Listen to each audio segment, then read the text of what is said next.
अस्सलाम वालेकुम, welcome back to my channel. I hope आप सब ठीक होंगे। मैं भी अल्हम्दुलिल्लाह ठीक हूँ। और ये इस रमज़ान की लास्ट इफ्तारी है जिस पे मैं जा रही हूँ। इनवाइटेड तो मैं वैसे और भी थी, बट क्योंकि बहुत ही ज़्यादा बिजी स्केड्यूल है तो इस वजह से मुझे लास्ट इफ्तारी जो है वो कैंसिल करनी पड़ी। क्योंकि ईद मैंने करनी है अपने पेरेंट्स की तरफ, तो इस वजह से मैं पैकिंग में बिज़ी थी और पैकिंग काफ़ी ज़्यादा करनी थी। क्योंकि इस बार मैंने इंशाल्लाह अपने पेरेंट्स की तरफ भी थोड़ा लंबा रहना है, क्योंकि इब्तिसाम जा रहे हैं पाकिस्तान और उस दौरान मैंने फिर अपने पेरेंट्स की तरफ रहना है।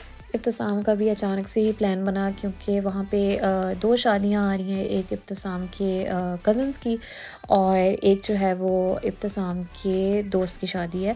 तो इस वजह से फिर उनको मैंने कहा कि कोई बात नहीं, आप एंजॉय करें, आप जाएँ। अभी रिसेंटली वैसे वो होके आए हैं, बट स्टिल उस वक्त थोड़ा और तरह से गए थे और कहते कि ये शादियों का तो और मज़ा होता है। तो फिर मैंने कहा कि आप एंजॉय करें, मैं उतनी देर जो है अपने पेरेंट्स की तरफ एंजॉय कर लूँगी। ये वाली इफ्तारी थी मेरी खाला सास की तरफ, गुल खाला की तरफ, और वहाँ पे मेरी दूसरी खाला सास ने भी आना था, उनकी फ़ैमिली ने आना था और एक और फ़ैमिली इनवाइटेड थी। मतलब फ़ैमिली की इफ्तारी थी, तो हम लोग वेट कर रहे थे इब्तिसाम के आने का, क्योंकि उन्होंने काम से आना था। फिर हम लोगों ने गुल खाला की तरफ जाना था। तो मैं और इज़ना तो पहले से रेडी थे, मैंने इज़ना को भी तैयार कर लिया था, ख़ुद भी तैयार हो गई थी। मैंने कहा कि हम लोग ज़्यादा टाइम वेस्ट ना करें, इब्तिसाम जैसे ही आएँ फ़ौरन से चेंज कर लें, उसके बाद हम लोग निकल जाएँ। क्योंकि उनको छुट्टी 7 बजे होती है, इफ्तारी का टाइम 8 बजे होता है, तो फिर ऑब्वियसली थोड़ा बंदा पहले जाए अच्छा लगता है। तो जैसे हम लोग पहुँचे तो एक फ़ैमिली ऑलरेडी आ चुकी थी और एक जो है वो हमारे साथ ही एंटर हो रही थी। तो बस उसके बाद एक और फ़ैमिली का ही इंतज़ार था। और उसमें एक प्लस पॉइंट ये भी था कि वेदर बहुत अच्छा था, बहुत ही सनी और गर्म वेदर था। तो इज़्ना भी बल्कि यहाँ पे इतना एंजॉय करी, ऊपर से बच्चे भी आए हुए थे, उनके साथ भी इज़्ना ने खूब एंजॉय किया, काफ़ी खेली। यहाँ पे अब इफ्तारी का टाइम ऑलमोस्ट हो चुका है, तो टेबल जो है वो सेट हो चुकी है। सारा खाना जो है वो सर्व हो चुका है। इनफैक्ट नो, सारा खाना नहीं सर्व हुआ, क्योंकि गुल खाला 2 चीज़ें भूल गई थी रखना। रोज़ा खुल गया था, हम लोगों ने खाना-पीना जो है स्टार्ट कर लिया। फिर एकदम से मेरे माइंड में आया, मैंने कहा, मैं जब एंटर हो रही थी, तो मैंने देखा था कि गुल खाला जो है वो रोस्ट बना रही थी ना, रोस्ट ओवन से निकाल रही थी और रख रही थी, या मुझे सही तरह से याद भी नहीं है। तो मैंने कहा, गुल खाला आपने तो रोस्ट नहीं बनाया था? तो फिर उन्हें याद आया, कहती हाँ, रोस्ट के साथ तो मैंने ये कबाब भी रखे हुए थे, मैं भूल ही गई रखना टेबल पे। तो काफ़ी फ़नी सीन था ये। बट शुक्र है अभी सब खाना खा ही रहे थे तो याद आ गया। अगर बाद में याद आया, या ये भी हो सकता है इफ्तारी के बाद गुल खाला अवन खोलती कि हाँ, ये तो मैं भूल ही गई। लेकिन शुक्र है कि याद आ गया खाना खाते वक्त ही, तो फिर हम लोगों ने साथ वो भी जल्दी से सर्व कर दिया। बट वैसे ही खाना इतना मज़े का था और इतनी वैराइटीज़ थी, इतना कुछ बनाया था खाला ने कि इस वजह से किसी और को भी पता नहीं चला। जब रोस्ट और कबाब नहीं सर्व हुए थे तो किसी का माइंड उस तरफ गया ही नहीं। बट खाना बहुत मज़े का था, सब कुछ बहुत डिलीशियस था, स्वीट भी काफ़ी मज़े की थी। उसके बाद चाय हम लोगों ने पी, चाय के बाद काफ़ी देर तक बैठे रहे। आई थिंक 11-12 तो बज गए थे हमें घर जाते-जाते। और इसके बाद क्योंकि सामने फिर पाकिस्तान चले जाना था और मैंने भी इधर आ जाना था, तो इस वजह से हम लोग ज़्यादा देर ही बैठे, लंबा ही बैठे। तो हमने कहा कि फुल ये डे हम एंजॉय करें। और यहाँ पे मैं घर आ चुकी हूँ। मैंने कहा कि मैं अपना आपको आउटफिट भी दिखा दूँ।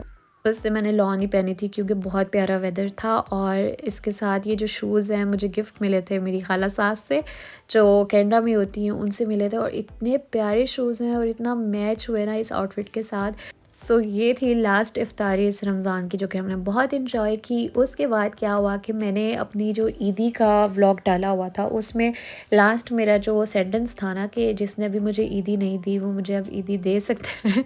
वो एक बंदे ने जो है बहुत ही सीरियस ले लिया और मुझे यहाँ पे ईदी आई थी। एक्चुअली मेरी फ्रेंड आई थी मेरी तरफ, उसने, क्योंकि मेरे घर से कुछ पिक करना था, तो फिर इतना बल्कि तकल्लुफ़ किया उन्होंने, इतना कुछ लेके आए। और मुझे इतना हो रहा था कि ये तो हम लोग सही तरह से मिल भी नहीं रहे, लाइक उस तरह से तो ये मेरे घर आई भी नहीं, क्योंकि वो बस 5 मिनट्स ही बैठी और फिर वो घर चली गई। तो लेकिन फिर भी इतना कुछ लेके आई। इज़्ना के लिए कितना प्यारा सा ड्रेस था और मेरे लिए भी इतने गिफ्ट्स थे। अच्छा, वो वाली फ्रेंड गई तो फिर उससे मेरी दूसरी फ्रेंड आ गई और उसके साथ हम लोगों ने अब चांद रात की प्लानिंग करनी थी। एक्चुअली हुआ ये कि पिछले साल जो ईदें थी वो भी मैंने अपने पेरेंट्स की तरफ की थी, और लास्ट टाइम भी हम लोगों ने चांद रात की प्लानिंग की थी कि चांद रात मिलके स्पेंड करेंगे, मेहंदी लगाएंगे, ये वो ना। तो उस पे मैं शामिल नहीं हो सकी। तो इस बार फिर उन्होंने कहा कि हम लोग ऐसे करते हैं कि अगर चांद रात पे, मैंने एक दिन पहले जाना था ईद के, तो उन्होंने कहा कि अगर ये एक दिन पहले जाना है उस पर पॉसिबल नहीं है, तो हम लोग 2 दिन पहले प्लान कर लेते हैं। और फिर मेरे माइंड में एक बहुत ही प्यारा सेटअप आया, तो मैंने कहा कि अब जो प्लान हम करेंगे ना वो मेरी तरफ करेंगे, क्योंकि मेरे माइंड में एक आइडिया था कि किस तरह से हम लोग सेटअप पूरा करेंगे। फिर बाकी लड़कियों को भी इनवाइट किया और हम लोगों ने वन डिश का प्लान रखा, क्योंकि इसके नेक्स्ट डे मैंने जाना भी था और मुझे था कि इतना ज़्यादा काम फिर ऑब्वियसली डिफ़िकल्ट हो जाना है, पैकिंग भी करनी है इतना कुछ। तो मेन मकसद तो हमारा गैदरिंग है कि हम लोग मिलें और थोड़ा फ़न हो, तो इस वजह से वन डिश का प्लान रखा था। और मेरी दोस्त जो है वो पहले ही एक दिन आ गई, क्योंकि वो मेरी को-होस्ट थी। पहले क्योंकि प्लान उसके घर का था, फिर बाद में मैंने चेंज करवाया, मैंने कहा कि नहीं मेरी तरफ करते हैं। तो यहाँ पे वो आ गई है और हम दोनों ने ये मिल के सेटअप जो है वो बनाया, बहुत ही प्यारा सेटअप। साथ-साथ हमें ये भी था कि इज़्ना जो है सेटिंग ख़राब ना करे, तो सारा कुछ हम लोग उसी दिन नहीं कर सके थे, लेकिन मैंने कहा जितना होता है वो हम लोग करें। वैसे दिल तो हमारा बहुत था कि उस दिन सारा कुछ ही रेडी करके रखें, साथ देखें भी कि कैसा लगेगा, बट यहाँ पे भी वीडियो में नज़र आ रहा है कि इसदा कोई चीज़ नहीं रहने दे रही थी। उसे था कि ऑब्वियसली उसे भी इंटरेस्टिंग लग रहा था कि ये क्या हो रहा है। बहुत ट्रेंड चला ये मून केक का, तो मैंने कहा कि हम भी ट्राई करते हैं। और क्योंकि अभी बैटर थोड़ा ज़ायद था, तो इस वजह से हमने साथ एक स्टार भी बना दिया। और उसके बाद फिर हम लोगों ने डेट्स बना ली थी, तो वो चॉकलेट वाली डेट्स बना ली थी, तो फिर हमने साथ वो रेडी की। बस अभी हम लोग ये काम स्टार्ट करने लगे थे, तो उस वक्त फिर मेरी दोस्त का घर जाने का भी टाइम हो गया, क्योंकि उसने बस पे जाना था और यहाँ पे बस का बहुत इशू रहता है। उसकी जो बस थी वो लास्ट जो यहाँ से जाती थी उस दिन 7 बजे जाती थी। बट फिर भी शुक्र है, काफ़ी ज़्यादा काम जो है हमारा हो गया था और बहुत ज़्यादा मिल के आसान रहा ये काम करना। और शुक्र है कि वो एक दिन पहले आ गई थी, अदरवाइज़ एक बंदे के लिए तो ये काफ़ी डिफ़िकल्ट हो जाना था, और स्पेशली इज़्ना के साथ, और ऊपर से मेरा इतना और काम था पैकिंग वगैरह का, तो इस वजह से एक तो हेल्प भी हुई थी, दूसरा ये कि मज़ा भी आया था काम करने का, क्योंकि ऑब्वियसली साथ-साथ हमारी अपनी बातें भी थी, काफ़ी गॉसिपिंग भी हो रही थी, तो काफ़ी एन्जॉय किया हमने उस दिन। तो मेरी दोस्त तो चली गई, बट स्टिल अभी काफ़ी काम था, तो उसके बाद मैंने डेट सारी रेडी की। केक जो है वो भी डेकोरेट करके मैंने अभी से रख दिया था, जिस तरह से सर्व करना है ना, मैंने कहा कि ये वाला काम जो है जितने काम हो सकते हैं वो एक रात पहले ही कर लूँ। अच्छा, इस तरह का सेटअप मैंने एक बार पहले किया था, जो कि इज़्ना की बेबी पार्टी पे किया था मैंने। तो इस वजह से काफ़ी ज़्यादा फ़ायदा था, मेरे पास सारी चीज़ें भी पहले से यहाँ थी, जैसे इतने ज़्यादा कुशन्स थे और ऊपर से ये टेबल मैट्स जो हैं काफ़ी ज़्यादा मैंने पहले के लेके रखे हुए थे। नॉर्मली तो आप लोगों ने मेरा सेटअप देखा होगा कि मैं काफ़ी फैंसी टाइप सेटअप करती हूँ, बट इस बार इन चीज़ों के लिए मेरे पास बस टाइम ही नहीं था। मैंने कहा कि अब अगले दिन मैंने जाना भी है, तो इस वजह से मैंने सारे बर्तन भी डिस्पोजेबल यूज़ किए, क्योंकि मेरी कोशिश थी कि गैदरिंग के फ़ौरन बाद ही सारा कुछ हम लोग क्लियर करके उसके बाद मैं ऐसे ही सोने जाऊँ, लाइक सुबह उठ के मुझे कोई काम ना करना पड़े। तो यहाँ पे मैंने खाली डेट्स भी रखती थी, मैंने कहा मे बी किसी को जो चॉकलेट वाली डेट्स हैं वो पसंद ना हो, तो इस वजह से खाली डेट्स भी मैंने रखती थी। तो बस ये इतना काम मैंने रात को किया। उसके बाद नेक्स्ट डे जहाँ से मैंने स्टॉप किया था, वहाँ से मैंने स्टार्ट किया काम, और बाकी जो प्लेट्स वगैरह हैं, बर्तन वगैरह हैं, वो मैंने साथ ही रख दिया।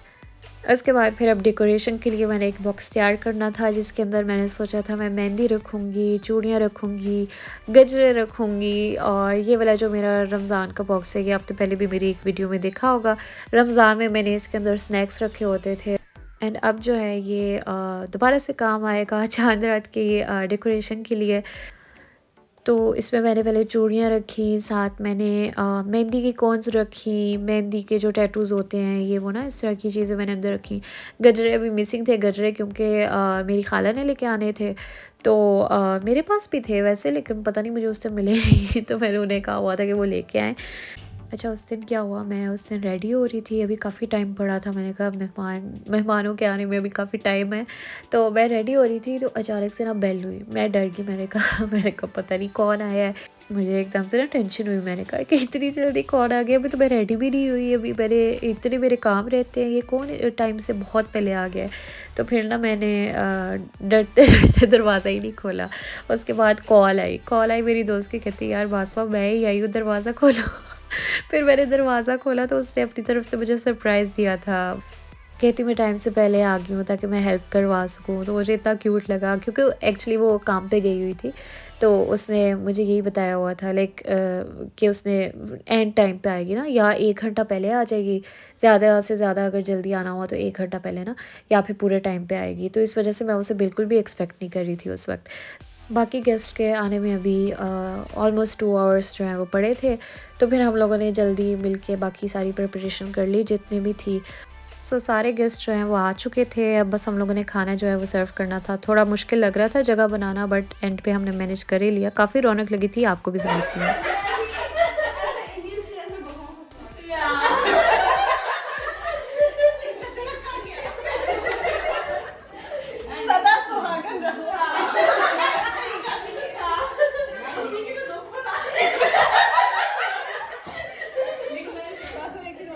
एक सेकंड में ये रात के ऊपर से उतार दो।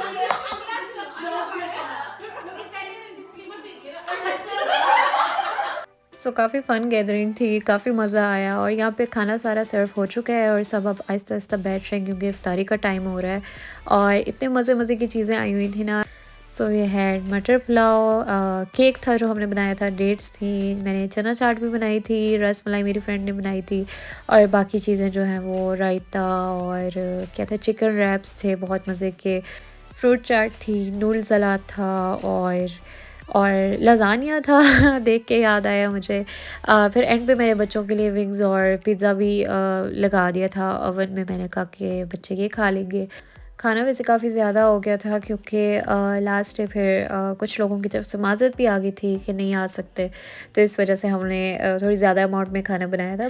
बट बेटर कि खाना ज़ायद वो कम होने की बजाय, क्योंकि उसके बाद फिर हम लोगों ने डिवाइड भी किया था, सबके घरों में खाना गया।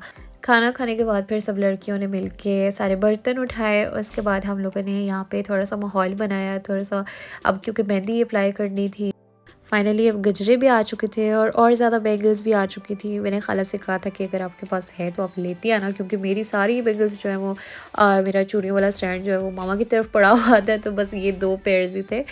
और इस बार हमारे पास मेहंदी आर्टिस्ट जो है वो सिर्फ़ 1 नहीं बल्कि 3-3 मेहंदी आर्टिस्ट थे। एक मैं थी, एक मेरी को-होस्ट फ्रेंड है और दूसरा जो है वो एक और फ्रेंड है, उसे भी बहुत ही प्यारी मेहंदी लगानी आती है। हम लोग जितनी देर मेहंदी लगा रहे थे तो मेरी फ्रेंड्स जो है वो किचन में बल्कि एक बर्तन धो रही थी, एक सारा किचन क्लियर कर रही थी, साथ खाने वगैरह डिवाइड कर रही थी। तो मुझे इतना अच्छा लगा कि उन्हें मैंने बताया हुआ था कि मैंने जाना है ना, तो इस वजह से उन सब ने मिल के हेल्प कराई कि ताकि एंड पे मेरे लिए इतना बर्डन ना हो। बल्कि वो मज़ाक में कह रही थी कि हम लोग इसलिए कर रहे हैं ताकि दोबारा से तुम बुलाओ हमें ना। तो मुझे इतनी हँसी आई। मैंने फिर बाद में बल्कि मैं गई, मैंने अपनी दोस्त से कहा कि प्लीज़ प्लीज़ रुक जाओ, बस कर दो, मैं बुलाऊँगी, पक्का वादा, मैं बुलाऊँगी। बट मुझे ये इतना अच्छा लगा ना कि सबने मिल के सारा काम किया और हमारे लिए फिर इतना बर्डन नहीं था। वैसे तो मेरी फ्रेंड को मैंने ड्रॉप करने जाना था, मैंने कहा कि हम लोग ना बाद में सफाई वगैरह करेंगे, उसके बाद फिर मैं घर ड्रॉप कर दूँगी ना। लेकिन क्योंकि बाकी लड़कियों ने इतनी हेल्प करा दी थी, तो फिर मैं और मेरी फ्रेंड काफ़ी देर तक बैठ के हम लोग बातें करते रहे और फिर हमने गिफ्ट्स जो हैं वो अनपैक किए जो कि मेरी फ्रेंड्स लेके आई थी। तो उसके बाद फिर हम लोगों ने टिकटॉक्स भी बनाई, बहुत मज़ा आया था, काफ़ी हमने एन्जॉय किया। अच्छा, यहाँ पे फिर मैंने कहा कि मेरी को-होस्ट को भी एक गिफ्ट मिलना चाहिए, उसने भी बहुत हेल्प करवाई, तो मैंने उसे ये फ्लावर गिफ्ट किया। तो हम लोगों ने वैसे ही काफ़ी फ़न किया ना, तो इससे बातों-बातों में इज़्ना को ना कहीं कोन मिल गई, तो मैंने कहा ओह हाउ क्यूट, इज़्ना मेरे मेहंदी लगा रही है, मुझे था कोन आगे से बंद होगी। बट फिर बाद में जब मैंने ये लाइनें देखी ना, इधर भी नज़र आ रही हैं कि वो लाइनें पड़ रही हैं। फिर मैंने कहा ये कोन तो खुली हुई है आगे से, फिर इतनी मुश्किल से इज़्ना के हैंड से हमने ये कोन ली और उसने फिर सारे कपड़े भी मेरे ख़राब कर दिए, अपने भी कपड़े ख़राब कर दिए। फिर मेरी दोस्त ने मुझे बताया कि ये मेहंदी जो है ये कपड़ों से मतलब उतरती भी नहीं है, तो मैंने कहा चलो अब क्या हो सकता है। तो ये था मेरा चाँद रात का व्लॉग। आपको कैसा लगा मुझे कमेंट बॉक्स में ज़रूर बताइएगा। लाइक और शेयर करना ना भूलें। अगर आप मेरे चैनल पे नए हैं तो सब्सक्राइब भी लाज़मी करें और बेल आइकन भी ज़रूर प्रेस करें। Thank you for watching. अल्लाह हाफ़िज़।